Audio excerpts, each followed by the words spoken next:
Experts call into question the White House models on coronavirus deaths.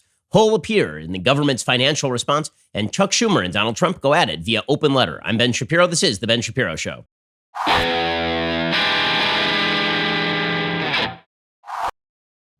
Today's show is sponsored by ExpressVPN. Don't let others track what you do. Keep yourself safe at expressvpn.com/Ben. Alrighty, so as always, we begin with our coronavirus numbers update, because that's, of course, what everybody needs to know. Right now, the United States stands at just over 6,000 deaths from coronavirus. Yesterday was a day in which we lost, according to worldometers.info, which is the same as the Johns Hopkins map. All these stats are basically the same.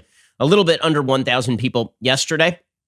And that was a little bit fewer than the day before. The day before was like 1,039. So hopefully we are going to start to see this flatten out rather than escalate, although the models suggest that this thing is going to escalate rather wildly up until mid-April. Particularly the University of Washington model suggests that April 15th, and they've now delayed it to April 16th, we'll see upwards of 2,260 deaths in the United States from coronavirus. But it is these models that are exactly the question. We don't know how accurate the models are. We don't know what sort of data goes into them. We're not sure exactly why the data that comes out of them. Are they based on bad information from China? Are they based on Italy? Are they based on the expectation of continuation of strong social measures? Are they based on the expectation that there will be no increase in ICU beds or ventilators? Right? All of this stuff is variable. There are just so many variables in these equations, and that's not the fault of the people who do the modeling.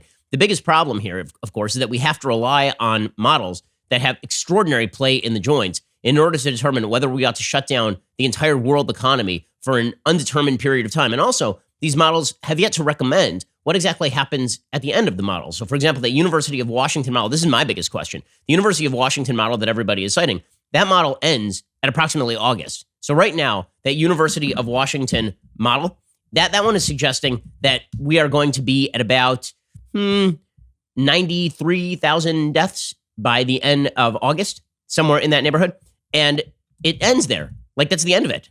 So it's not as though we know what happens after that. And that's one of the really big questions here is how exactly do you determine where this ends? Is there a second wave?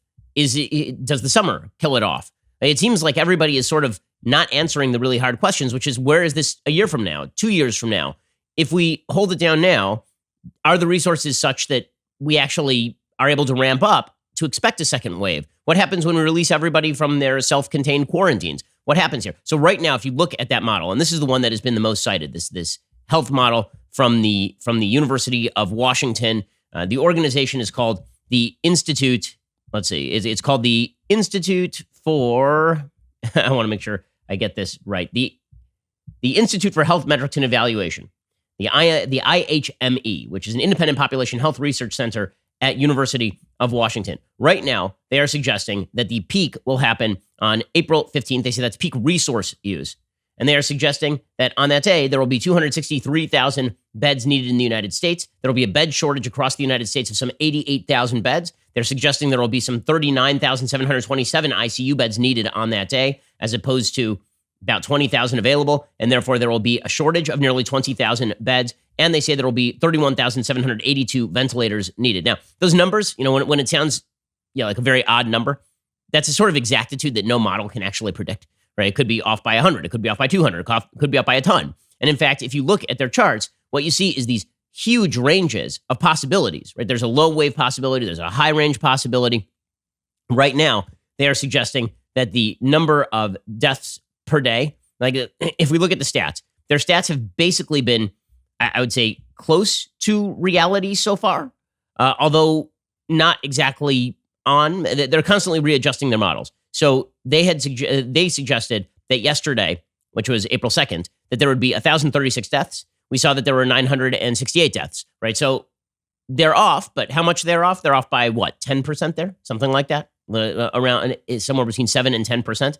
And they're projecting that today there will be about 1,200 deaths. The following day, 1,400 deaths, all the way up to about 2,600 deaths on April 16th, which would be the peak, right? April 15th, April 16th, that would be the peak, and then it would start to decline. They're predicting that by June, basically June 1st, you'll see about 200 deaths per day, and that will go all the way down to approximately 30, 20 at the end of June. So the end of June is when they're really predicting that this thing is going to stop. They believe that even by May 1st, we are still going to be having northwards of 1,500 deaths per day. But there are serious questions as to exactly how well these models are going to predict things, because they're really using New York as sort of the basis for everything. They're suggesting that the New York model, that's going to be the model for a lot of the big cities around the country. And we've actually not seen those sorts of numbers coming out of Los Angeles. Now, the model does adjust for differences in area. So if you look at California, for example, the IMHE model suggests a lot less death in California than in New York, right? They think that because California acted early and because it's been spreading here slower and because we're not all on top of each other the way people are on New York, that, for example, by April 26th, they think the peak resource use in California is going to be a little delayed. By April 26th, there will be 12,421 beds needed, but there will be beds available and there will be no bed shortage. They suggest that in California, there will be 1,866 ICU beds needed and 0 bed shortage, and that there will be a total of 1,493 ventilators needed, right? That's a big difference from New York City. So where exactly we stand at this point is not super clear. I would say the models so far have been predictive. I mean, they have. I mean, I'm not going to say they're wildly off, but there's so much play in the joints and so much that we don't even know about the virus yet. I mean, we're still finding out whether the virus is airborne or whether it actually requires droplets in order to spread. So because of all of that uncertainty, this does raise the question of how are we going to know if what we did was successful or not in strict statistical terms? How are we going to know if what we did was successful? Because there are countervailing concerns. Now, normally in a medical setting, it is easy to tell what was successful and what was not, right? If somebody dies, you were unsuccessful. If somebody lives, then you were successful. But in terms of what if the countervailing policy requires the destruction of 20 million jobs, which is now what economists are suggesting, that we're going to see 20 million lost jobs by April 12th, which is about the time when the United States is going to peak here. How many deaths forestalled, and not even prevented, forestalled, right? Because we don't know what happens in the second wave. Again, this model only goes till August. How many deaths forestalled is worth losing 20 million jobs? Because there will be attendant poverty and death and depression and mental health issues and all sorts of problems on the other end.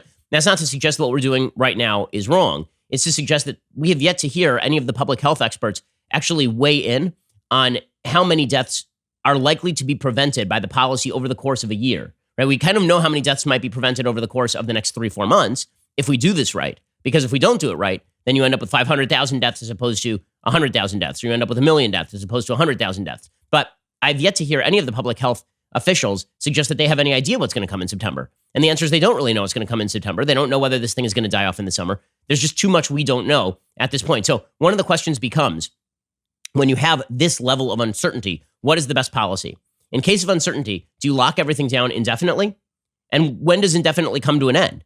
Because if you lock everything down indefinitely, then the costs are being made manifest every single day, but the benefits are unprovable. And when I say unprovable, what I mean is that there is no way to verify how many lives are actually being saved because you can't see the countervailing statistic, right? I mean, it doesn't exist. It exists in a counterfactual, right? If we all went out and we did moderate social distancing, for example, all the young people went back to everybody over the age of 60 stayed home. Everybody under the age of 60 was wearing a mask and social distancing.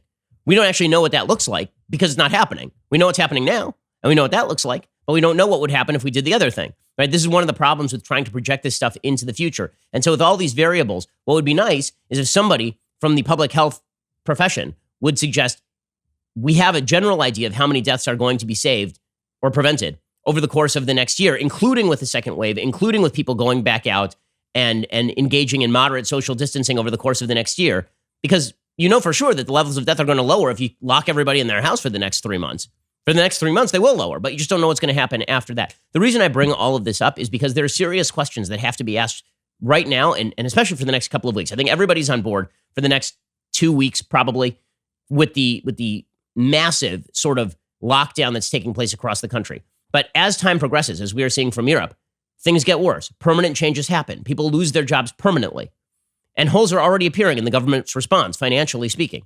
So we're going to have to take a lot more seriously how we get out of this thing. What does this look like? And I need to hear from the public health experts what that looks like. It's not just enough for them to say, we're saving lives in the here and now. I know that's normally your job. I don't blame you that that's normally your job. But I need to hear what exactly this looks like on the other end if the economy tanks. I need to hear a mixture of policy prescriptions from people who are on the economic side and people who are on the public health side. I'm fully with you on prioritizing public health, but I've not even heard a metric of success yet. Like what if the countervailing stat is that 200,000 people would die if we did the moderate social distancing, but 120,000 people would die over the course of the next year if we didn't do if we locked everybody up. Then the question becomes, okay, 80,000 lives lost in order to save 20 million jobs, and maybe on the other end, another 20,000, 30,000 suicides, maybe people falling into depression, right? These sort of stats, I'm not saying I know the stats. I don't know the stats. That's the point. I'm saying that if we're supposed to hear from the experts, then it would be nice to hear from the experts. Instead, we're sort of getting a black box here in terms of all of the countervailing concerns. I'm not the only one asking this question. The Washington Post is asking this question today, and we're going to get to that in just 1 second. First, let's talk about the fact that you're spending an awful lot of time on the internet right now.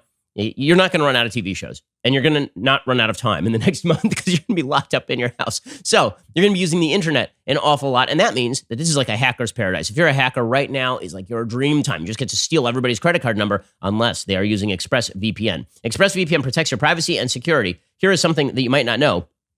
You can also use ExpressVPN to even unlock movies and shows that are only available in other countries. This is not committing fraud or committing a crime or anything. It's just that if you don't know, if the sites don't know where you are, then they can't actually lock you down by location. You could use this whole week to use ExpressVPN to binge Doctor Who on UK Netflix if you actually wanted to. It's actually pretty easy to do so. You can fire up your ExpressVPN app, you can change your location, and then you can watch whatever is available over there. Don't do anything illegal, guys. ExpressVPN hides your IP address, lets you control where you want sites to think you are located. If you love anime, then you can use ExpressVPN to access Japanese Netflix and be spirited away. It's not just Netflix. ExpressVPN works with any streaming service, Hulu, BBC iPlayer, YouTube, you name it. There are hundreds of VPNs out there. The reason I use ExpressVPN to watch shows is it is indeed ridiculously fast. There's never any buffering or lag. You can stream in HD, no problem. ExpressVPN is also compatible with all of your devices, phones, media consoles, smart TVs, and more. So you can watch what you want on a personal device or on the big screen, wherever you are. If you visit my special link right now at expressvpn.com/Ben, you can get an extra 3 months of ExpressVPN for free. Support the show, watch what you want, protect yourself with ExpressVPN at expressvpn.com/Ben. Obviously, the protection of yourself is the thing I'm most worried about. expressvpn.com/Ben. So as I say, the problem with the modeling is that modeling is inherently uncertain. And you heard this from Dr. Fauci, you heard this from Dr. Birx. But if modeling is all that we have to base our response on, then the question is going to be, at what point do the models suggest that we can go back to work? At what point do the models suggest that the amounts of death that are going to be prevented over the course of the next year, not the next 3 months, over the course of the next year, are worthy of shutting down the entire world economy and shutting down the American economy to the tune of tens of millions of lost jobs and millions of lives wrecked? Okay, let's be frank about this. When people lose a job, the assumption is they're going to get another job. That may very well be true. But it also may very well be true that if you're a small business owner who piled all your savings into starting a restaurant and that restaurant just went away forever, okay, that is a life that has been wrecked. If you are a person who had some savings and now you've lost your job and the stock market has been hit and you're forced to liquidate your stock in order to pay your bills, and the government response ain't coming for months, that is a life that has been wrecked. And to pretend that quality of life doesn't matter, that the only thing that matters are these sorts of projections, is wrong. Again, for the fourth time, I'm not calling for people to stop social distancing. I'm the one who's been pushing hardest for social distancing. I've been calling for social distancing since early March, just like everybody else when it became apparent that this crisis was actually a crisis. But I have not yet heard from experts sufficient to tell me what the metrics of success look like. If you were running a business, you wouldn't accept this sort of compromise. If you were running a business, you wouldn't accept people coming in and saying, we can forestall you hundreds of millions of dollars worth of savings. And you say, how? And they say, we don't know. Right? We know that we'll save you some money in the short term, but we have no idea what that looks like 6 months from now. Also, we need you to shut down your business for the next 3 months. It is going to be very difficult for anyone to explain, based on this modeling that has been provided so far, what anything looks like.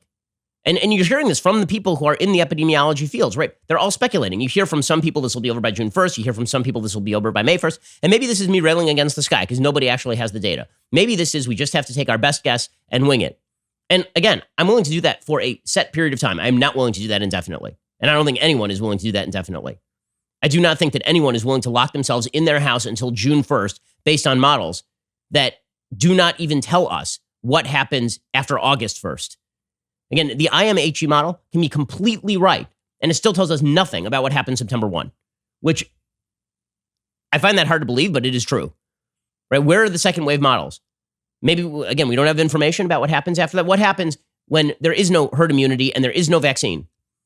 There's just not enough information out there, which is why every day that people are looking for a vaccine becomes more and more vital. Because bottom line is, without any sort of mitigating effects, without any sort of drugs that can mitigate the effects of this, without a buildup in ICU capacity or ventilator capacity, what exactly are we gaining here?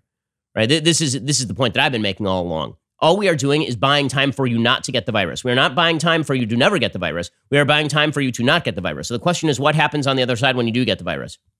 Because the chances are very strong that in the fall, everybody is going to get the virus because we're going to be out and about and doing the things that we like to do. And even with the masks, the chances are pretty strong that I just can't imagine the American people walking around in October, 7 months from now, wearing masks in public. I just don't think that the United States is not built for that. It's not the same thing as other cultures. That may be for good and it may be for bad. And I'm not the only person asking this question. The Washington Post has a piece today that says experts and Trump's advisors doubt White House's 240,000 coronavirus deaths estimate. According to William Wan, Josh Dowsey, Ashley Parker, and Joel Achenbach, leading disease forecasters whose research the White House used to conclude 100,000 to 240,000 people will die nationwide from the coronavirus were mystified when they saw the administration's projection this week. The experts said they don't challenge the numbers' validity, but they have no idea how the White House arrived at them. I'm confused. How do you not challenge the validity, but you have no idea how they arrived at them? That's basically them saying we don't know what the hell anybody's talking about. White House officials have refused to explain how they generated the figure. They have not provided the underlying data so others can assess its reliability or provided long-term strategies to lower the death count. Some of President Trump's advisors have expressed doubts about the estimate, according to 3 White House officials who spoke on the condition of anonymity. There have been fierce debates inside the White House about its accuracy. At a task force meeting this week, Anthony Fauci told others there are too many variables at play in the pandemic to make the models reliable. He said, I've looked at all the models. I've spent a lot of time on the models. They don't tell you anything. You can't really rely upon models. Then what the hell are we talking about? I mean, seriously, you may as well just say, we have no idea how many people are going to die. We think it's a lot. Shut down the entire economy. And the reason they're not doing this, is because they want you to rely on the quote unquote experts. Now, I'm fine with relying on people who know more about epidemiology than I do. I'm not challenging the inputs on the models. I'm not even challenging the models themselves. I'm saying the people who make the models are challenging the models. I'm saying the people who are creating the models understand that there's play in the joints. If you can't really rely upon the models, then again, just a question. How are you creating a metric of success? What's the metric of success? And the metric of success cannot be, Governor Andrew Cuomo going out there and saying things like, the metric of success is have we saved one life? Okay, that's just ridiculous. That's not a public policy proposal. Lots of things would save one life. Banning cars would save one life. No one's talking about doing that. Keeping everybody home will certainly save some lives. The question is for how long, who the people are who are going to get it. Does it buy us time to increase capacity? Is that time going to be useful?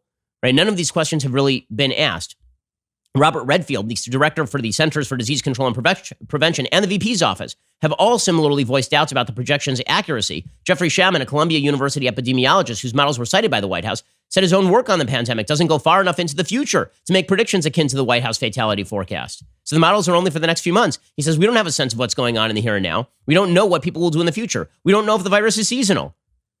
The estimate apparently was a rushed affair, according to Mark Lipsitch, a leading epidemiologist and director for the Harvard University Center for Communicable Disease Dynamics.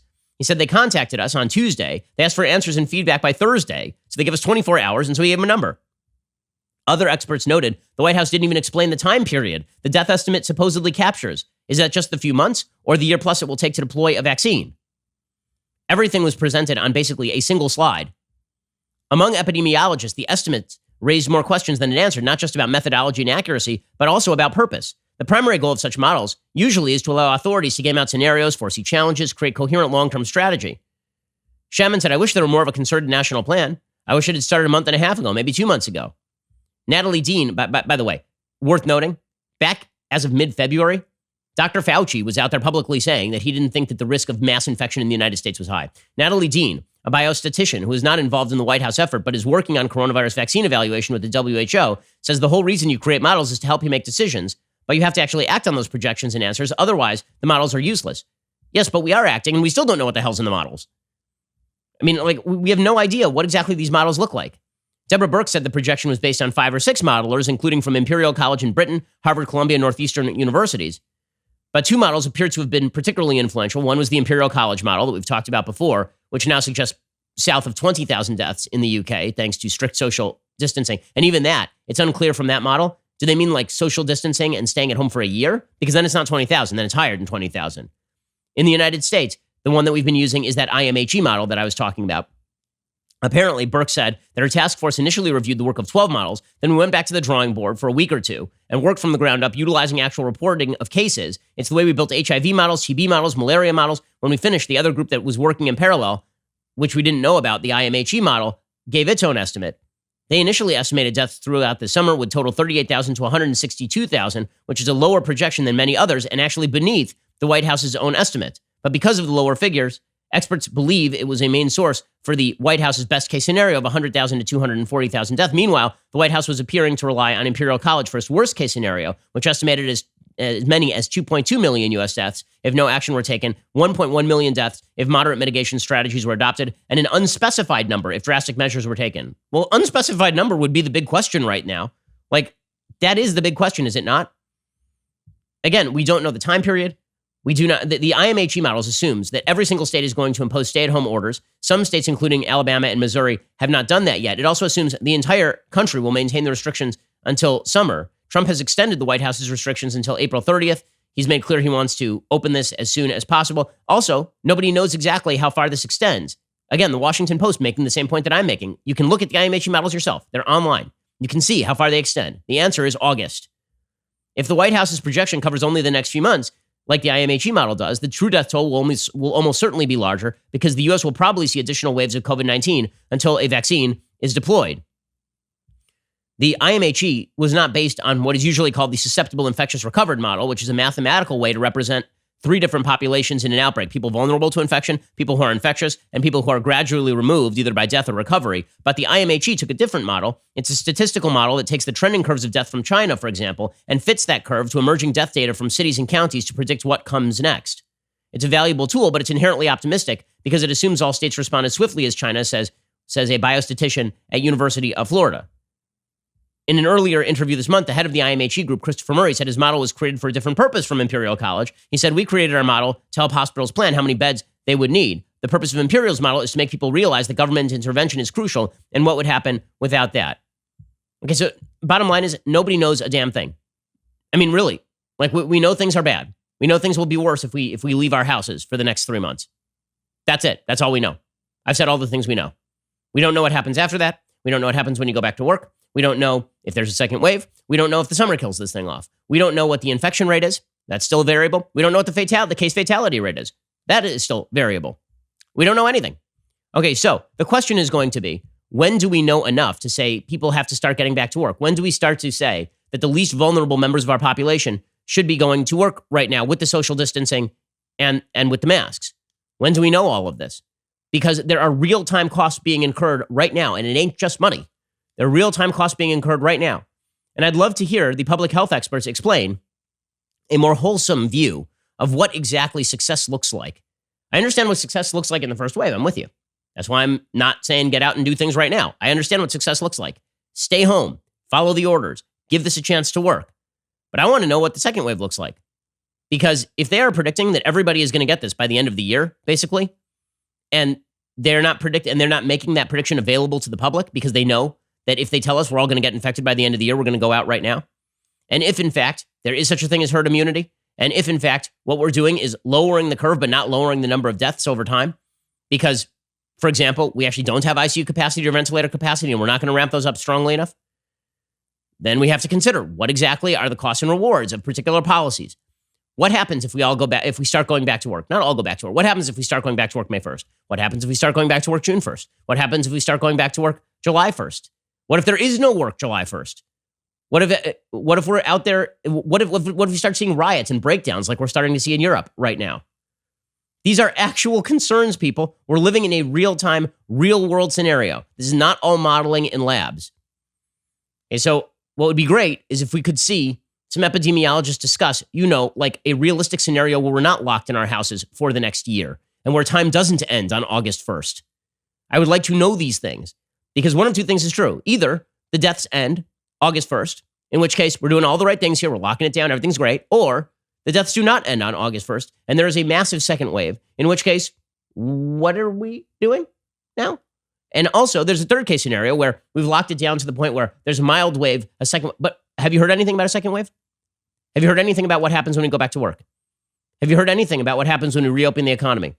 Have you heard anything about the cost of this thing? Epidemiologists are going to need to do better. As time goes on, people are going to demand answers, and they deserve those answers. We're going to get to more of this in just 1 second. First, let's talk about the fact that government is using its power to do basically whatever it wants right now. And the fact is that sometimes that is justified, but there are certain areas where it is completely unjustified. We've seen people with tyrannical instincts doing ridiculous things in certain areas of the country. In LA, the LA County Sheriff actually tried to shut down all gun shops in the county, calling them non-essential businesses at a time when they were releasing criminals from jail, literally releasing criminals from jail. Okay, well, this might be a reason why you should have a weapon. Okay, one of the reasons why you have a gun is to protect yourself, to protect your family, to protect your property from the predations of others. And sometimes the government wants to stop you from doing that. Now would be an excellent time to shop at Bravo Company Manufacturing. They build a professional grade product which is built to combat standards. That's because BCM believes the same level of protection should be provided to every American, regardless if they're a private citizen or a professional. The people at BCM assume that when a rifle leaves their shop, it will be used in a life or death situation by a responsible citizen, law enforcement officer, or a soldier overseas. Every component of a BCM rifle is hand-assembled and tested to a life-saving standard. The people at BCM feel it is their moral responsibility as Americans to provide tools that will not fail when it's not just a paper target. BCM works with leading instructors of marksmanship from top levels of America's Special Ops Forces, from Marine Corps Force Reconnaissance to U.S. Special Army Operations Forces, teaching you the skills necessary to defend yourself, your family, or others. I own firearms because I want to protect my own property and because I have a right to do so and because there are bad people out there, and I'm not going to rely on the government to save me from those bad people, not when they're letting people out of prison. Learn more about Bravo Company Manufacturing. Head on over to BravoCompanyMFG.com. You can discover more about their products, special offers, upcoming news. That is BravoCompanyMFG.com. You should check out their awesome videos, meet the people who make their products at YouTube.com/BravoCompanyUSA. Again, that's YouTube.com/BravoCompanyUSA. Okay, so going back to those models, and I'm not talking about the models, I'm going to talk about the actual statistics now. Let's look at the actual statistics country by country. So right now, the industrialized countries that are obviously having the hardest time are countries like Spain and Italy, right? Spain and Italy are just having a brutal time of it. If you look at the statistics yesterday, Italy had 961 deaths. They had almost as many deaths as the United States. The total population of Spain is 46.7 million, as opposed to the United States. They had about as many deaths as we did, but they have, let's see, 36 divided by 4. They have nine times fewer people than we do. So they're getting just shellacked. Italy had 760 deaths yesterday, which actually is the beginning of their down curve. We can absolutely hope. France got walloped yesterday. France had 1,355 deaths. The real question is deaths per 1 million population. That's a statistic that is constantly rising. The United States right now has 18 deaths per million population. Italy and Spain have well over 200, right? They're at like 230 for Italy and 221 for Spain. And they're further along in their curve than we are. Right, so you'd expect the United States to rise. So the question is going to be what those stats actually look like if we took that as the model. So let's assume that when those stats are done, that you end up in the neighborhood of 300 deaths per million for Italy or Spain, right? 300 deaths per million. So that's when you end up with like 90,000 deaths in the United States, right? If we're on the same model and we end up with 300 deaths per million of the population in Italy or in Spain, and we are on the same curve, then we would be looking at 300 deaths per million, so 300 times 330, and you end up with 99,000 deaths. It's about 100,000 deaths. If we are not Italy or Spain, if we contain this better than Italy and Spain, and if Italy and Spain don't experience a second wave, and it's too early to determine whether they will experience a second wave when they let people out of lockdown, then we are not going to end up with anywhere near those kinds of deaths, right? If we end up in the neighborhood of a France, which right now has 83 and maybe ends up at 100 or 120 deaths per million population, then you're looking at 1/3 of that, right? So all of this depends on what we do now, which is why we should lock down for now. But again, we need to know where this is going in the future because the costs that are being incurred in real time are grave, they are serious, and people who are taking them lightly and suggesting that you can't even ask questions like this because otherwise you're undermining the credibility of the program. Like, I don't know what world they are living in. People are losing their livelihoods. People are being forced to go to food banks. We're going to have an unemployment rate that is higher than the Great Depression here. I mean, the Great Depression, lest we forget, was the shaping event for an entire generation of Americans. My grandparents were shaped by the Great Depression. They lived the rest of their lives in the shadow of the Great Depression. This is what happens when major events occur. This is the biggest event any of us have ever seen in our lifetime, and it is not particularly close. I was there for 9/11. This dwarfs 9/11 in terms of the size and impact on the American population. Right, 9/11 was an attack on America. And then we took measures to protect ourselves. And those measures at the time were considered extraordinarily restrictive, right? We had FISA warrants, and we had data gathering, and we had some new surveillance electronically, and we had the TSA patting us down. And I remember all the controversy over these things. Oh my God, the TSA is patting us down. Now imagine a world where the government had said, you're going to stay in your house for the next 3 months. Okay, that's what we have right now. So to pretend that we can't take into account the costs of this program, it's ridiculous. We ought to be taking into account the cost of the program. I'm not pretending I know the answers, but the problem is I'm not sure anybody else knows the answers either. And I want to hear some honest accounting from the people in power, in the Trump administration, in the epidemiological models. I want to hear what they have to say. I keep hitting the same point here. We don't have enough data. And some people are saying that's an excuse for us never to take any action but to stay at home. And what I'm saying is when the costs are being racked up in real time, you better damn well come up with the data fast or people are just going to start ignoring you. Seriously.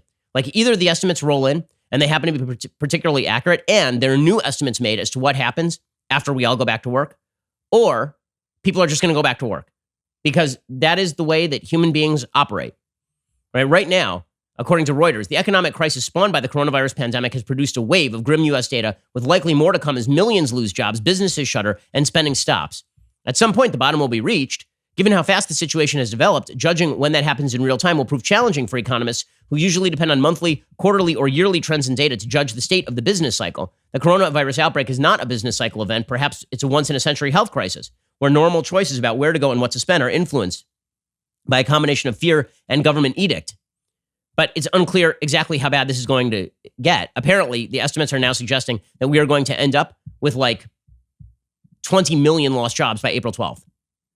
Okay, in a second, we are going to get to the White House recommendations, where we go from here.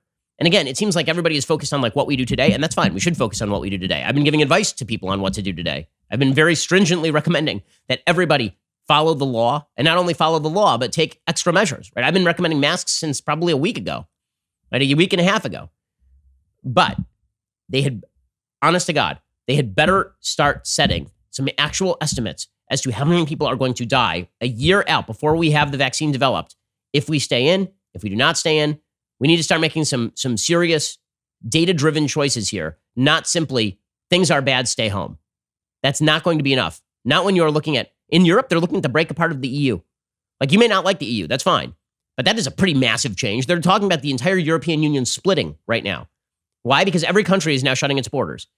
They're talking about total government control of economies in Europe. There's massive rioting in southern Italy right now because supply chains have been broken and because the government has locked everything down. This is not sustainable. It is not sustainable. Everyone knows it's not sustainable, by the way. Ask Fauci, ask Birx. Everyone knows this is unsustainable. The only question is how long we can sustain it. And the other question is how long we should sustain it. And nobody has yet said how long we should sustain it. If you ask public health experts, when do we get to go back to work? And I've asked, if you listen to my radio show, I've asked like 2 a day for the last 3 weeks, basically. When do we all get to go back to work? Some people will say May 1st. What does that look like? Well, we don't know. We'll tranche it out. Well, when do we all get to go back to work? Are there going to be ball games in September? Are there going to be ball games in August? What happens with the second wave? We have no idea. Okay, operating on the basis of incomplete data with real-time costs, that is a thing we are doing right now. And let's not pretend they're not real-time costs or that it's bad to recommend the real-time costs. Okay, in just a second, we're going to get to what the White House is recommending at this time. And we're going to talk about a couple of just botched media hits. I mean, really botched media hits on the Trump administration.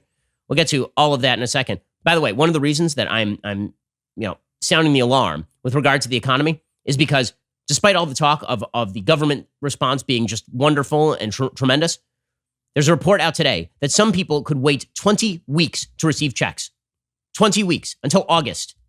We've been told the model doesn't even extend past August.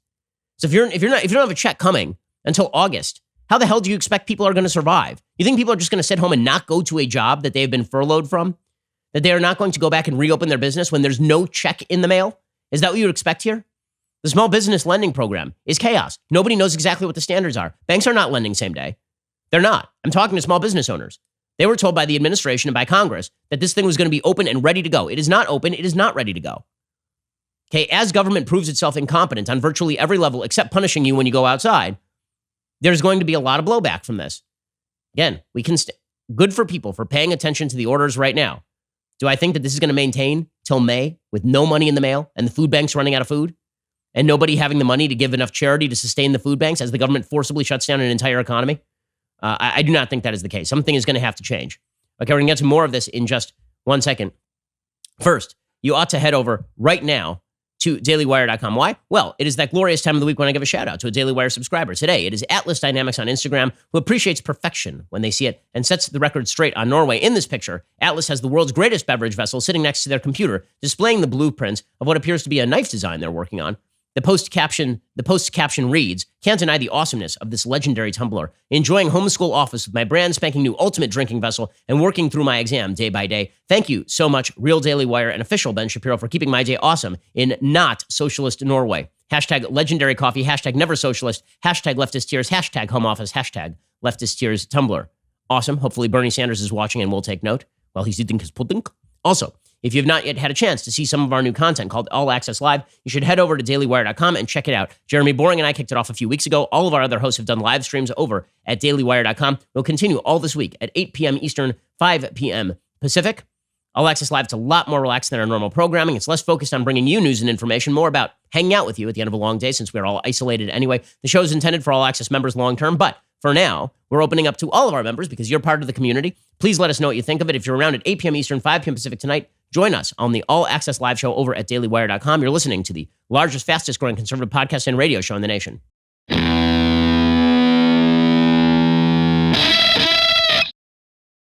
Now, when I say that this is unsustainable, one of the reasons this is unsustainable is because the experts have to actually be experts in order for the experts to have legitimacy for us to take their expertise seriously. Is that fair? That if the experts don't know all that much, it's very difficult to take all the experts super seriously.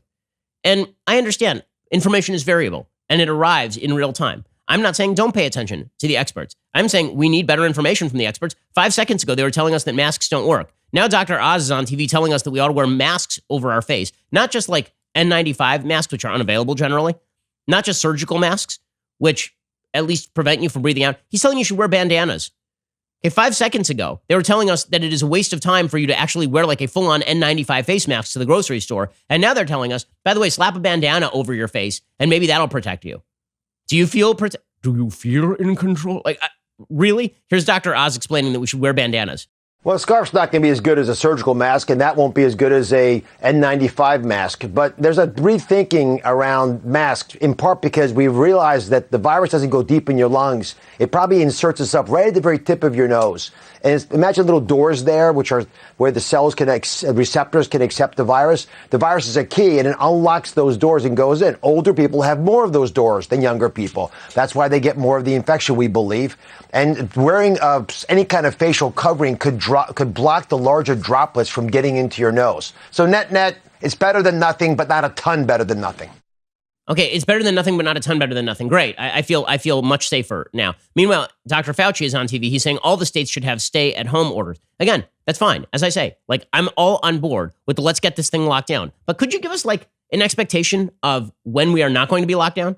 You know, an expectation that's realistic, where we're not all locked in our houses till August, waiting on checks that are not going to arrive from debt that we cannot actually sell. How about that? And how about something realistic here? That'd be good. Here's Fauci saying all states should have stay-at-home orders. It's his next quote that really is sort of disturbing. Here's Fauci. Some states are still not issuing stay-at-home orders. I mean, whether there should be a federally mandated directive for that or not, I guess that's more of a political question. But just scientifically, doesn't everybody have to be on the same page with this stuff? Yeah, I think so, Anderson. I don't understand why that's not happening. As you said, the tension between federally mandated versus states' rights to do what they want is something I don't want to get into. But if you look at what's going on in this country, I just don't understand why we're not doing that. Okay, totally agree. Again, I agree with him that we should lock everything down right now. I mean, you can't look at the images coming out of New York and the stories coming out of New York and not freak out. And we should be freaked out. But the but here is not a but that suggests don't pay any attention to what the experts are saying on what you do right now. How about in the future? Here's Dr. Fauci. Again, he's an epidemiologist, right? His job is to stop disease. I understand. That's his job. His job is not to heal the economy. But here was Fauci being asked about the job losses, and here was his answer. I mean, I know it's difficult, but we're having a lot of suffering, a lot of death. This is inconvenient from an economic and a personal standpoint, but we just have to do it. That is our major weapon against this virus right now. Yeah. We don't have a vaccine that's deployable. This is the only thing we have. It's inconvenient? Okay, it's a little more than inconvenient if you lose your business and you lose your job. Like, can we at least not dismiss the concerns of people who are losing their entire livelihoods and are going to food banks for the first time in their lives, and we hope the only time in their lives? Can we at least not dismiss that? And can we hear somebody, why will no one in the media ask, I swear to God, no one in the media will ask simple questions of the epidemiologist, like what happens in a second wave? Have you even gamed for this? How many deaths are going to be prevented in the second wave? Are we ramping up our ICU and ventilator capacity such that when there is a second wave in the fall, which literally everybody expects because we're seeing it in Asia, when that happens, do you expect that there will be a number of deaths prevented? How many deaths will actually be prevented? Not over the course of the next 3 months, which you've modeled, and I get and I agree with. Over the course of the next year, because that's what we're talking about until a vaccine is developed, right? That is the actual stop point. Once a vaccine is developed, that's as good as it's going to get. There is no better than it gets at that point. They're saying that's 12 to 18 months. So the question is, what happens between August of this year and August of next year, right? Because they're talking 12 to 18 months. Let's take the longer end of that. Let's say it takes 18 months to fully develop, test, and distribute a vaccine. So you're talking about from March, which is when this started, to September of next year. So don't give me models only that stop at August. I want to know what happens after that. And I want to know how many lives are saved by all of us staying home and wrecking the economy over the course of 18 months, not over the course of 3 months. I get over the course of 3 months. I'm with you over the course of 3 months. Okay, again, the information that's coming out, even from people I trust and like, is so vague and conflicting. So Dr. Birx, she says lots of people are asymptomatic. And so we have to follow the guidelines. Okay, and they're going to be asymptomatic when we all go back to work also. Right? Like, they're not going to stop being asymptomatic. What's the plan, guys? What's the plan? We all believe that there's a greater proportion of people who are asymptomatic than recognized. And again, that may correspond with age, with greater number of asymptomatic cases in people under 40. And so both severity of disease increases with age, but asymptomatic potential may also decrease with age so that it's more in the younger age groups. And so we believe that there could be significant transmission from asymptomatic individuals. Okay, that all of that's true, and it's going to remain true when we all go back to work, presumably. I'll tell you what's unsustainable is some of these recommendations. So the New Jersey governor, Murphy, he came out yesterday. He suggests that you're supposed to socially distance inside your own house. Like, I'm sorry, that's not only is that not sustainable, that's not anything anyone is going to do now. Okay, it's not going to happen now. I have 3 children. What the hell am I supposed to do with them? Am I supposed to take my month-old baby, shove her in the other room, be like, sorry, kid, I'm social distancing right now? Am I supposed to take my 6-year-old who came down with the flu and be like, you know what, I'm going to be over here. You take care of yourself. Here's a barf bucket and some Tylenol. Enjoy. You can't, what are you even talking about? This is not realistic advice. You can't socially distance from people who are in your own house. No. The answer is no. There's going to come a point where human beings just say no. And I'm willing to put that point off as far as possible if you show me what the models say about how many deaths we are preventing 1 year from now, not 3 months from now, not 4 months from now, not 6 months from now, a year from now. I'm willing to do it now while you develop those models. Just tell me you're developing the frickin' models. Just tell me that you're going to know sometime in the future how many lives we're saving here. Because the costs are happening now. The costs are happening right now in real time. And we all know this. And anybody who just says, don't worry about tomorrow, is not worrying about the people who are suffering now. I'm worried about the people who are dying now, and I'm worried about the people who are losing their jobs now and losing their businesses now and losing their livelihoods and watching their dreams destroyed right now. I'm worried about all of those people. We should all be worried about all of those people. By the way, all of those people are still going to work. Okay, let's just be real about this. There are a lot of people out there, like for people who pretend that everybody has the luxury of staying home during this thing. They don't. There are a lot of people, particularly people who are working low-wage jobs, right? The people who the left says that people on the right don't care about. Those people are still going to work because they do not have a choice. Are they supposed to stay home and receive no check from the government until August? Is that the plan? Let me show you a picture. This is a picture yesterday from New York.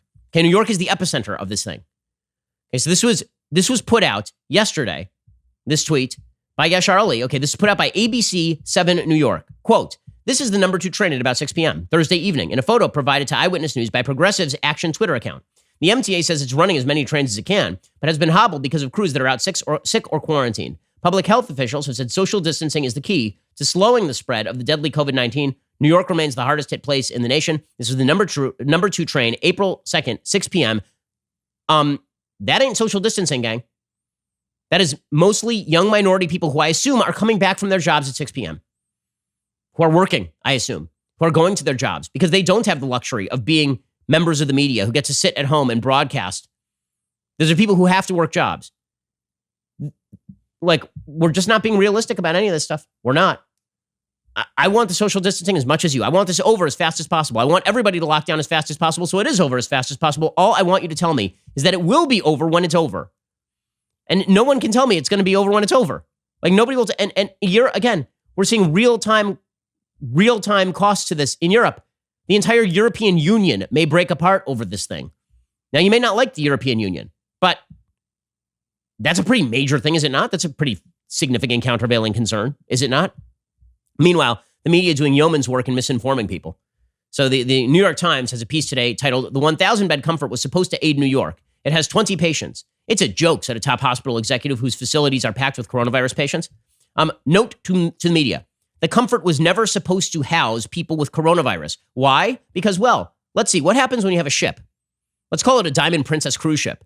And you put people with coronavirus on a contained area within a ship. What happens on that cruise ship? Well, it turns out everybody gets coronavirus, you idiots. The entire thing was designed to provide additional hospital beds, not ICU beds, not coronavirus beds. It was designed to increase the number of hospital beds available. Do you think the hotels in New York are being made over for ICUs and for ventilators? That's not what's happening. Nonetheless, the New York Times reports, Michael Schwartz reporting, such were the expectations for the Navy hospital ship USNS Comfort that when it chugged into New York Harbor this week, throngs of people, momentarily forgetting the strictures of social distancing, crammed together along Manhattan's west side to catch a glimpse.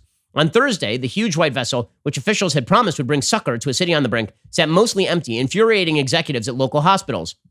The ship's 1,000 beds are largely unused. Its 1,200-member crew, mostly idle. Only 20 patients had been transferred to the ship. If I'm blunt about it, it's a joke, said Michael Dowling, the head of Northwell Health, New York's largest hospital system. Everyone can say thank you for putting up these wonderful places and opening up these cavernous halls, but we're in a crisis here. We're on a battlefield. Okay, well, the Javits Center is open. The Samaritan's Purse Hospital in Central Park is open, and so is the USS Mercy, and it wasn't meant for people with coronavirus. That's not what it was designed to do. So excellent media coverage there. Also, in other excellent media coverage, the media are going nuts over this story of a commander of an aircraft carrier who was removed for a poor judgment because he publicly suggested that the entire aircraft carrier should be taken out of commission. The commanding officer was a guy named Captain Brett Crozier. He was relieved of command by Carrier Strike Group Commander Rear Admiral Stuart Baker. This was announced during a Pentagon press briefing. Why? Because he showed poor judgment, because he wrote a public memo warning Navy leadership that decisive action was needed to save the lives of the ship's crew. He suggested that Crozier was not removed because of any evidence suggesting he leaked the memo to the press, but rather for allowing the complexity of his challenge with the COVID breakout on the ship to overwhelm his ability to act professionally when acting professionally was what was needed most of the time. He said, this is the spokesperson for the Pentagon. I have no information, nor am I trying to suggest he leaked the information. It was published in the San Francisco Chronicle. It all came as a big surprise to all of us that it was in the paper. That's the first time I had seen it. There's a memo that was written by Crozier earlier this week to the Navy's Pacific Fleet. Modley called Crozier's note a blast-out email to everyone he knows. Okay, so the guy wasn't fired for saying that bad things are happening on the ship and we need to do something about it. He was fired because he broke chain of command by emailing, apparently, quote, everyone he knows, saying that a full-on battle carrier should be taken out of commission. If you think the military should be allowing its commanding officers to blast out full-on emails to everyone they know about taking 1/11th of America's chief naval capacity off the table, I've spoken to military officers. I don't know how many military officers are in favor of commanding officers blasting out emails suggesting that aircraft carriers be taken out of commission. The email said, "We're not at war. Sailors do not need to die. If we do not act now, we are failing to properly take care of our most trusted asset, our sailors." Modley said Crozier was relieved because he went outside the chain of command and sent his memo over an unsecured system, adding to the chances it could be leaked. Of course, top Democrats slammed the move in a statement on Thursday.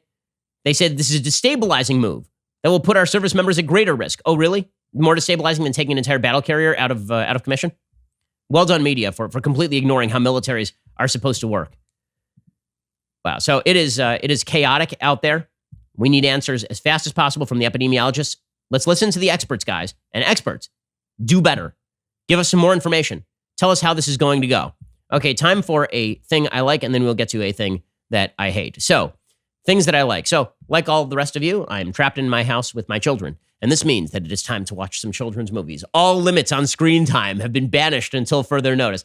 Not totally true. I'm trying to keep my kids' screen time limited, but it is not going successfully. In any case, one of the movies that I've introduced my children to and they just love is the Lego Batman movie. So if you're a Batman fan, as I am, then you'll recognize that the Lego Batman movie is indeed hilarious. The entire thing is basically sending up Batman. And it's Will Arnett plays Batman in this. And it's very clever. It's very funny. And it is worthy of the watch. So here is a little bit of the trailer for Lego Batman. Again, keep your kids entertained today. It's the Batcave! Oh my gosh! Look, it's the Bat-Sub! Don't touch that. The Bat-Zeppelin! Don't touch that either. It's the Bat-Kayak! No. Do I get a costume? I love it, but his pants are just a little tight. I got an idea. It's better! I can only look you in the eyes right now. Hi, Batman! No way! Come catch your greatest enemy. Superman is my greatest enemy. Superman's not a bad guy! Then I'd say that I don't currently have a bad guy. I am fighting a few different people. I like to fight around. Hi, Barbara Gordon, new police commissioner.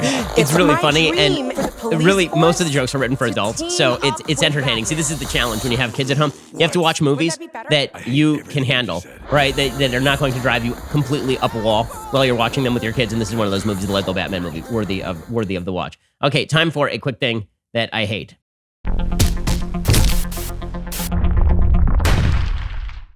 Alrighty, so there was a big fight that broke out between President Trump and Chuck Schumer yesterday. President Trump was railing against what he calls a partisan witch hunt. Democrats are already looking to investigate the Trump administration for their response to coronavirus, because it's not like we're in the middle of the thing right now and trying to scramble to get this thing together. What we really need is a partisan attack on the administration without looking back, as I did yesterday on the program at length, the last 15, 20 years at the shortages and the inability to develop ventilators and develop mask capacity, and the failures at every level inside the government to develop any sort of models that actually worked here, and the failures of the CDC and the FDA. No, it was going to be all about Trump. So yesterday, President Trump went off on the partisan investigations. He is not wrong about this. He is correct about this. Now is not the time to be announcing partisan investigations. And by the way, when an investigation is done, as I say, unless it looks a lot like the 9/11 Commission, which basically says government sucks at everything and they sucked here too, then it's not being honest. Anyway, here is Trump going off on the Democrats for politicizing this stuff right now. I want to remind everyone here in our nation's capital, especially in Congress, that this is not the time for politics. Endless partisan investigations, here we go again, have already done extraordinary damage to our country in recent years. You see what happens. It's witch hunt after witch hunt after witch hunt. And in the end, the people doing the witch hunt have been losing, and they've been losing by a lot. And it's not any time for witch hunts. It's time to get this enemy defeated.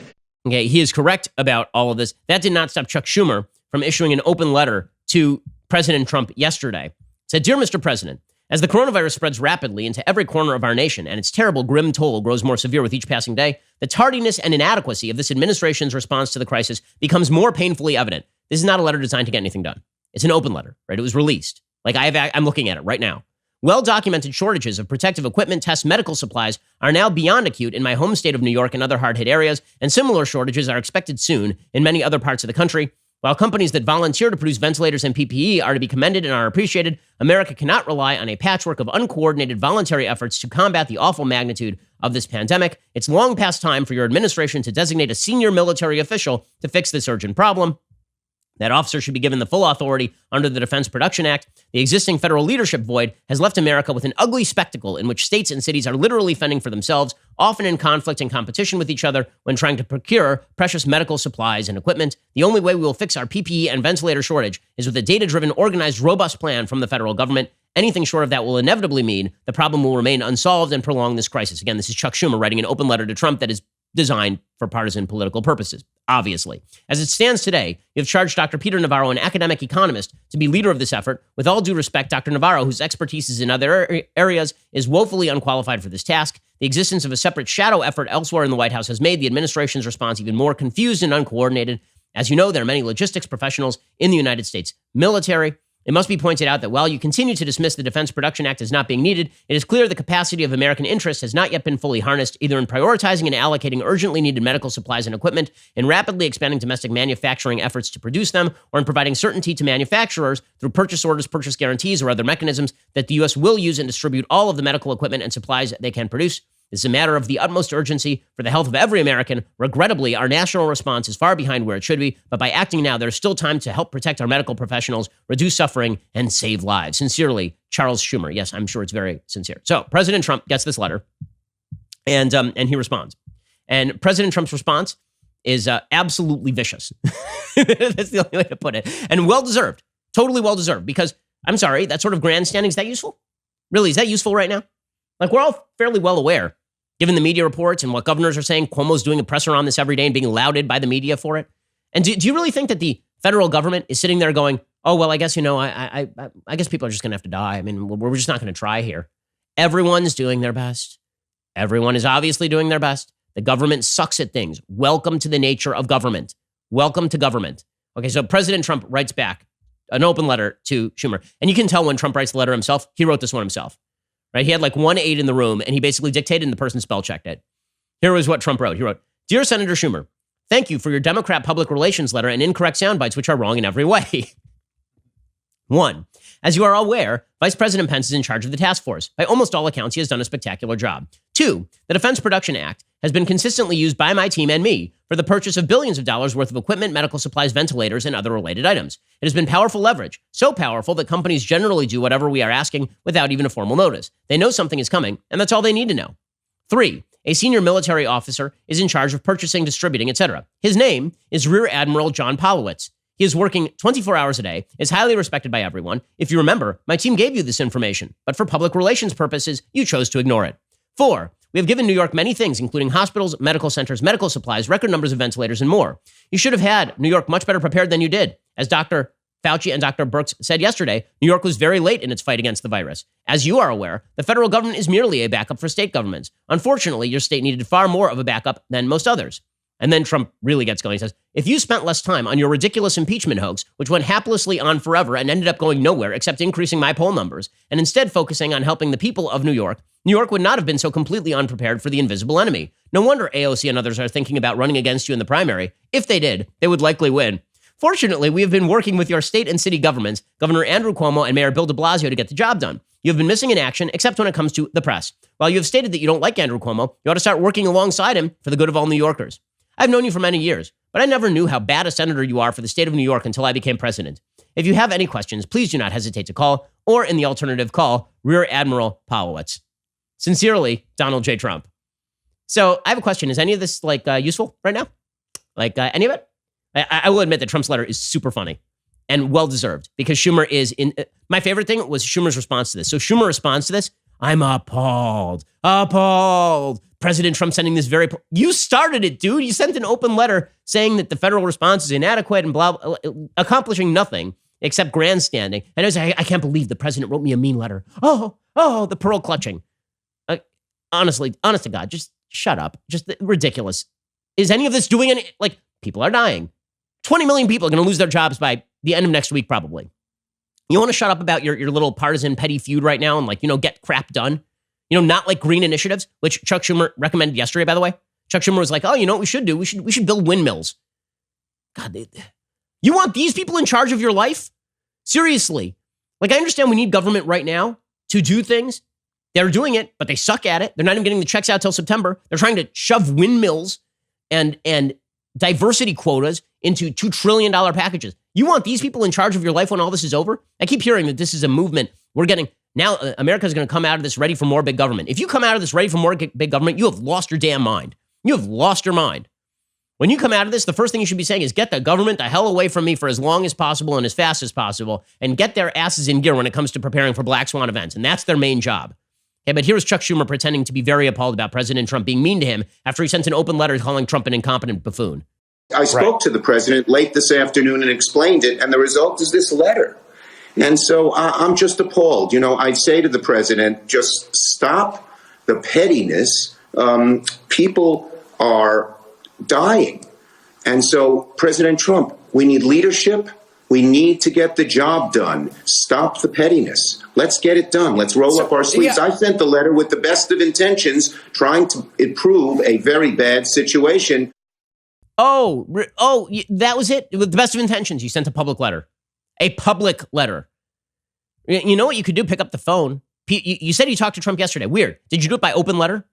Or did you call him up on the phone? You know, this device that we've had for well over a century at this point. You know, this device that you pick up your phone and you talk to the person and then there's no written record of it. And also you can talk to the person directly without, releasing it to millions of people at the same time.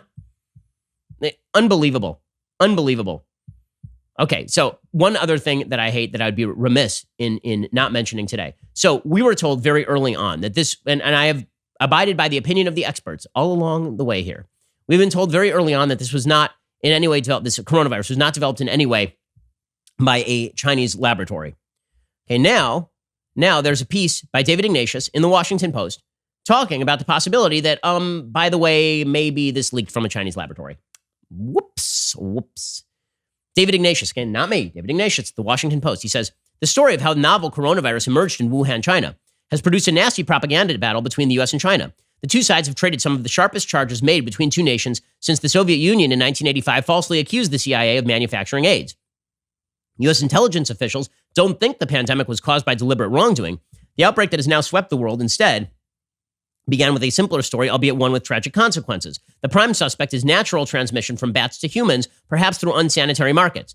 But scientists don't rule out that an accident at a research laboratory in Wuhan might have spread a deadly bat virus that had been collected for scientific study.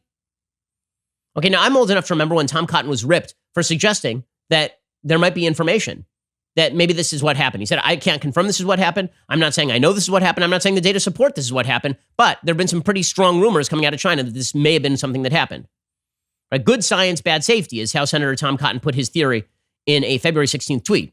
He ranked such a breach or natural transmission as more likely than the two extreme possibilities, an accidental leak of an engineered bioweapon or a deliberate release. Cotton's earlier loose talk about bioweapons set off a furor back when it first raised it in late January and called the outbreak worse than Chernobyl.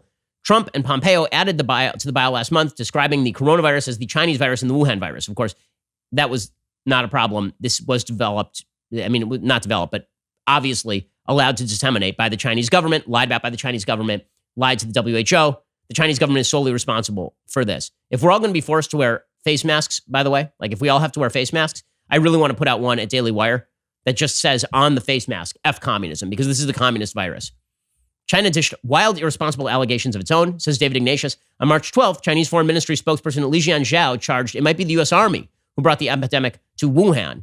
He retweeted an article that claimed that the U.S. troops might have spread the virus when they attended the World Military Games in Wuhan in October of 2019. China retreated on March 22nd when Ambassador to the U.S. Kui Tangkai told Axios that such rumors were crazy on both sides. To be clear, U.S. intelligence officials think there's no evidence that the coronavirus was created in a laboratory as a potential bioweapon. Solid scientific research shows it wasn't engineered by humans and that it originated in bats, but it is unclear how the outbreak occurred in the first place. What's increasingly clear is that the initial origin story that the virus was spread by people who ate the bats at the Huanan seafood market in Wuhan is shaky. Scientists have now identified the culprit as a bat coronavirus through genetic sequencing. Bats were not sold at the seafood market, although that market could have sold animals that had contact with bats. The Lancet noted in a January study, the first COVID-19 case in Wuhan had no connection to the seafood market at all. There's a competing theory that scientists have been puzzling about for weeks, says David Ignatius. Less than 300 yards from the seafood market is the Wuhan branch of the Chinese Center for Disease Control and Prevention. Researchers from that facility and the nearby Wuhan Institute of Virology have posted articles about collecting bat coronaviruses from around China for study to prevent future illnesses. Did one of those samples leak or was hazardous waste deposited in a place where it could spread? Richard Ebright, Rutgers microbiologist, said the first human infection could have occurred as a natural accident, but Ebright cautioned it could also have occurred as a lab accident with an accidental infection of a laboratory worker. So this doesn't mean they militarized the virus. But there was a Chinese study that was curiously withdrawn in ResearchGate. It was a brief article by Boutao Zhao and Li Zhao from Guangzhou's South China University of Technology. I apologize for the mispronunciations. In addition to the origins of natural recombination and intermediate host, the killer coronavirus probably originated from a lab in Wuhan. Safety level may need to be reinforced in high-risk biohazardous laboratories. So then it is a complete government failure, right? Then it is not even the government didn't lock it down in Wuhan. The labs are run by the Chinese government in Wuhan. There are no private labs in China, as far as I'm aware. Okay, so that means that it's a communist country.